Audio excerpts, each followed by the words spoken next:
Bonjour à tous, bienvenue pour ce nouveau cours de dessin au Louvre en période de confinement.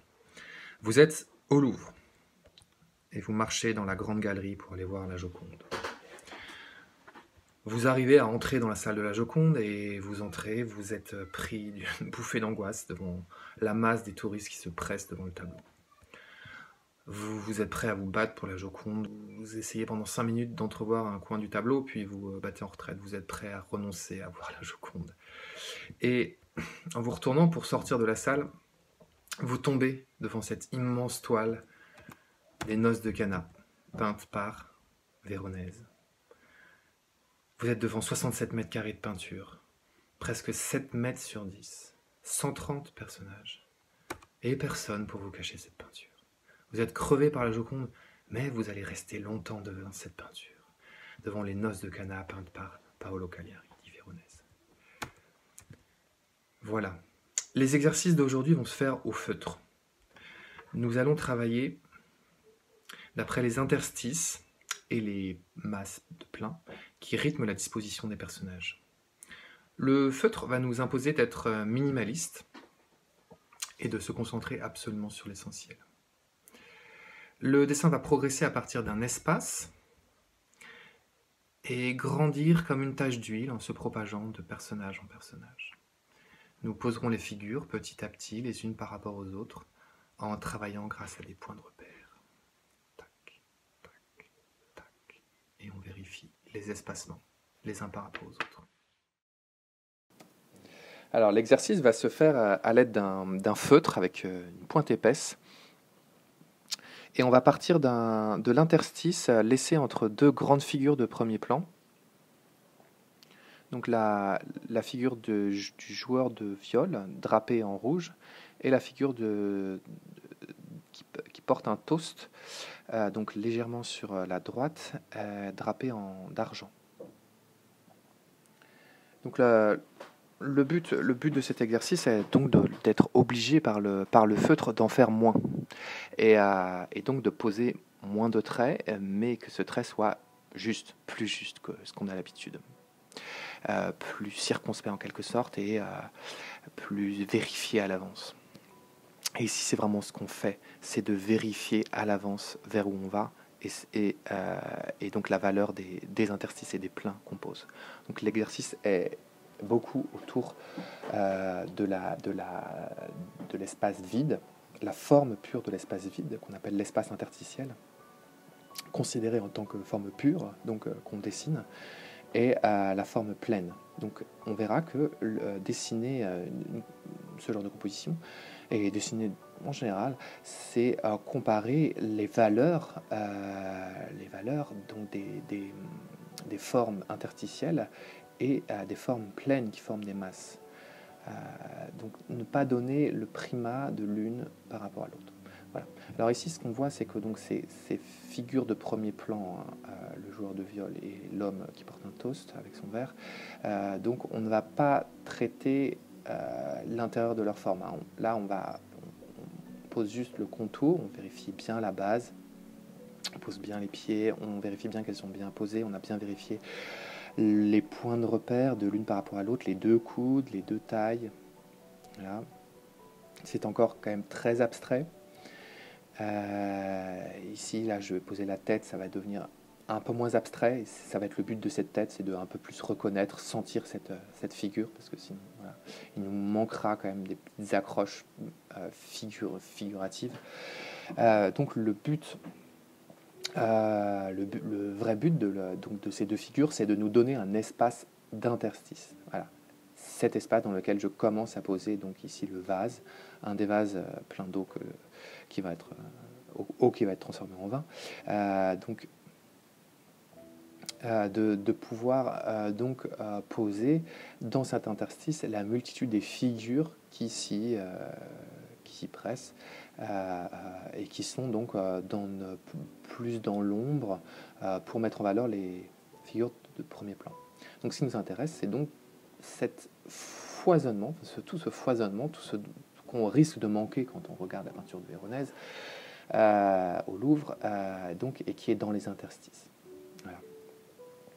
Et ici, donc, j'ai commencé à poser ce vase. Vous voyez qu'à chaque fois, il y a un petit détail, une petite accroche qu'on essaie de poser de la manière la plus minimaliste qui soit. Et ici, c'est la poignée du vase. Donc ici, donc elle nous permet d'avoir les points de repère suffisants pour poser ici le jeune garçon avec sa tête levée. Voilà, ça va commencer à accélérer. Mais regardez bien que jusqu'à présent, vous avez pu voir, mon geste était, comment dire, lent, mesuré, plein de précautions. Je faisais plusieurs fois le geste dans le vide, le geste du trait dans le vide avant de le poser. Et très souvent, je vérifie le point où j'arrive avant de lancer le trait. Eh bien, ici, c'est multiplié par 4 la vitesse. Donc, vous ne le voyez plus, mais gardez-le à l'esprit. Donc, voilà un autre détail qui est posé donc de la figure du musicien, qui était quand même très abstraite jusqu'à présent. Donc, c'est la main qui tient le manche du viol. Et qui va nous permettre de poser, donc, ici derrière, voilà, les aspects principaux d'un autre personnage, donc, qui est attablé, avec le Christ, en l'occurrence, derrière. Voilà, qui regarde sur le côté, et bien c'est le manche du viol qui nous permet de le faire. Donc on a dû donc créer un chemin pour arriver jusqu'à cette figure. Et donc de figure en figure, c'est par un chemin qu'on crée soi-même, par le trait, donc qu'on arrive à poser ces figures. Donc c'est de proche en proche. On dessine avec un processus de tache d'huile. Donc le dessin va devenir plus grand, va grandir comme une tache d'huile, donc s'agrandir par un peu tous les côtés à la fois. Ici donc les quelques détails de la tête du porteur de toast, afin de donc mieux sentir cette figure, mieux la figurer, pour, vous voyez, poser ce qu'il y a derrière. Donc voilà. Ces détails de la tête donc, n'ont été faits que pour pouvoir donc accrocher les figures derrière. Donc on pousse ici dans cet exercice, on pousse le premier plan, les aspects des premiers plans, donc quelques aspects, simplement pour accrocher les figures qui sont derrière. C'est le but indirect de ça. Voilà. Et ici donc je pose ici quelques autres détails parce que j'ai besoin. Voilà, j'ai besoin de la taille parce que j'ai besoin du bras, parce que j'ai besoin de la main qui porte voilà, ce verre. Eh bien, parce que j'ai besoin de ce verre pour poser ce qu'il y a juste derrière le verre. C'est pour ça que j'étais parti de la taille du personnage, en fait. Pour poser le bras, pour poser le verre, pour poser ce qu'il y a derrière le verre, pour poser les personnages qui sont derrière. Voilà. Et de proche en proche, donc, on fait évoluer le dessin. Vous voyez tous les gestes dans le vide que je fais pour vérifier les écarts, pour vérifier le geste que je vais faire. Il y a des moments où on a vraiment besoin de vérifier qu'un point doit être là. On prend son temps. On essaye de sentir le dessin qu'on fait dans le vide, sentir comment il sera et de corriger par avance les erreurs. Au maximum, on essaye de faire les erreurs dans le vide avant de les poser sur le papier. Voilà. Mais de toute façon, des erreurs, il va y en avoir. Alors là, on va passer à un autre aspect des noces de Cana. C'est toutes les figures qui sont au-dessus de la balustrade, qui surplombent le Christ et tous les apôtres, et qui forment une sorte de frise magnifique qui se découpe en contre-jour sur le ciel vénitien que vous avez derrière. Donc, et ici, c'est toujours une alternance de plein et d'interstices que ça commence. Donc ici, une figure, voilà, pose un peu, on voit une épaule, une tête, voilà. Et c'est uniquement pour poser l'interstice que je pose ça, pour avoir quelques repères. Voilà, et ici, je vais commencer à avoir un interstice, voilà, l'interstice, vous voyez, entre les deux figures. Et c'est vraiment l'objet de cet exercice, ce sont les interstices, les formes des interstices qu'on dessine en tant que tel. Ici, je ne dessine pas la figure qui est sur le côté, je dessine l'interstice. Voilà. Enfin, je dessine les deux en même temps, quoi. Voilà, ici il y a le trait horizontal qui forme donc le rebord de la balustrade. tiens, voilà, le couteau. Un tout petit repentir, vous avez vu le trait qui agrandit légèrement la tête, vous voyez, qui double un peu le trait. Donc surtout ne pas repasser sur le même trait quand on fait ça. Mais d'une manière générale, les erreurs, il y en a beaucoup, mais ce qui est important, c'est de le voir suffisamment rapidement pour ne pas répercuter cette erreur ailleurs. S'il y a un petit décalage qui se crée, essayez de tasser un peu plus derrière le décalage pour faire en sorte que ce décalage ne pose pas de problème après sur le dessin, qui ne se répercute pas en s'agrandissant comme c'est trop souvent le cas en fait. Voilà, alors ici on travaille encore sur un interstice. L'interstice, vous voyez, il y a un plat, voilà, avec une tête. Donc l'interstice n'était pas très difficile, c'était un triangle, donc c'était vraiment facile à poser. Et avec un triangle inversé sur le plein ici, c'est une alternance de triangles renversés par renversés. Parce que les personnages sont à chaque fois penchés, c'est très très animé. Hein, et à l'intérieur donc de la masse, je subdivise la masse pour aller chercher des détails. Mais en fait, le vrai but de ça, c'est de subdiviser une masse qui est trop vide. Alors comme on progresse avec un instrument à pointe grosse, il faut faire attention donc, de respecter, donc, de ne pas trop rapprocher les traits, d'être toujours dans un certain un rythme des pleins et des espaces qui reste assez régulier, assez harmonieux. Vous voyez, c'est très facilité par la composition de Véronèse qui donc est une alternance de plein et de vide vraiment absolument merveilleuse avec des obliques en permanence. On ne s'ennuie jamais en regardant cette... Vous avez vu les assemblages par deux à chaque fois. C'est un assemblage par 2 ou 3 figures qui forment des groupes. Parce qu'à chaque fois on dessine des groupes. Hein. On ne dessine pas des personnages individuels, on dessine des groupes à chaque fois. Voilà.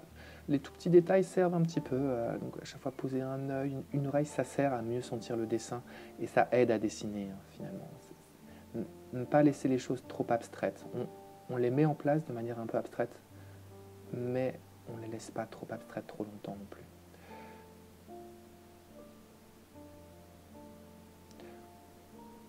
Toujours l'alternance entre les pleins et les vides. Voilà, là c'est le vide entre la tête et le bras qui a été dessiné, avant de faire le bras bien sûr. Le vide qui a été regardé, contemplé, mesuré par l'œil avant de composer le trait. Voilà, alors là on va poser la balustrade. Voilà, et ici c'est l'espace d'interstice que je dessine purement et simplement entre le balustre et le pied droit qui supporte à la balustrade. Voilà, et encore un autre espace d'interstice entre le balustre et le pied droit. Et ici donc il suffit de dessiner l'espace d'interstice suivant pour que apparaisse, tiens, un balustre. Voilà. Donc vous voyez bien qu'en fait c'est beaucoup plus facile à dessiner par l'espace d'interstice, hein, ces balustres. C'est vraiment une recommandation pour ce genre de forme, compliquée par son plein et plus simple à poser par l'espace d'interstice qu'il y a entre les pleins.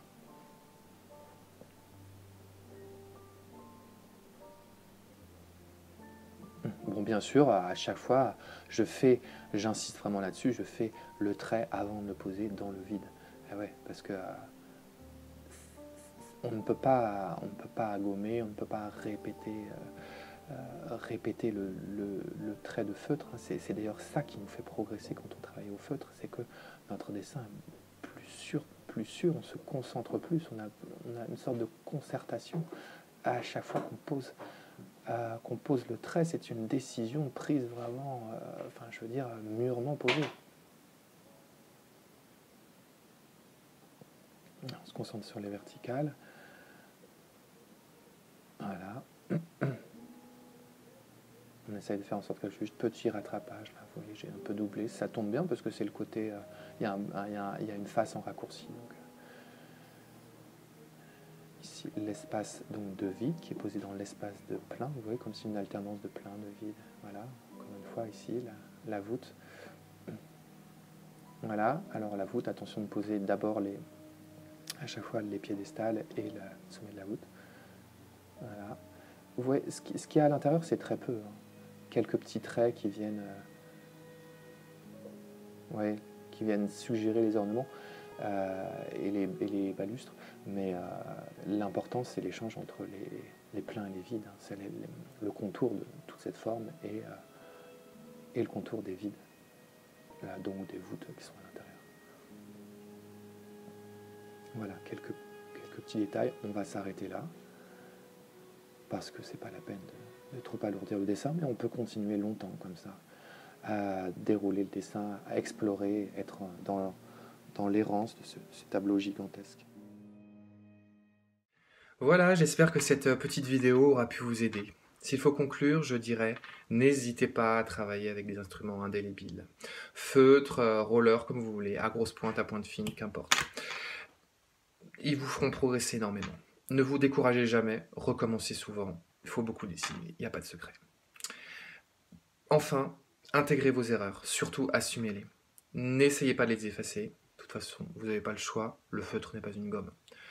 Le secret, c'est de les intégrer au dessin. Il ne faut pas que ces erreurs deviennent graves, il ne faut pas qu'elles deviennent irrémédiables pour le dessin. Donc, repérez-les très tôt et, tranquillement, vous compensez. Voilà. Je vous donne rendez-vous mercredi prochain, au Louvre, pour une nouvelle vidéo en confinement. D'ici là, portez-vous bien.